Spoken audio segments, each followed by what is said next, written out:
অনেক দিন ধরেই কোরিয়ার নুডলসগুলো খাওয়ার খুব ইচ্ছে ছিল, বাট আমাদের এখানে তো শপে পাওয়া যায় না।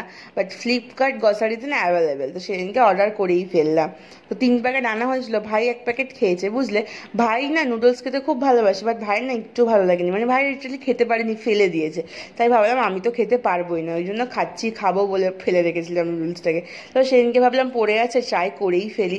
তো নুডলসটা একটু মোটা মোটা, তো ভালো করে সেদ্ধ করতে হয়েছে, যেমন প্যাকেটের গায়ে ছিল সেমভাবেই করেছি।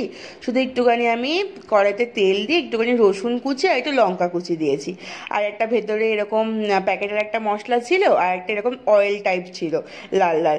তো ভালো করে দিয়ে সব কিছু ভালো করে মিক্স করে নিয়ে তৈরি হয়ে গেল আমাদের নুডলস। তো ট্রাই করলাম, জানো তো খেতে ঠিকঠাকই, ভাই যতটা খারাপ বলেছে ততটা খারাপ নয়, ভালোই খেতে, বাট খুব আহামরি কিছু খেতে তা নয়। ট্রাই করতেই পারো, বাট মানে আমাদের এর থেকে ম্যাগি অনেক ভালো খেতে, যাই হোক ট্রাই করতে পারো নতুন নতুন।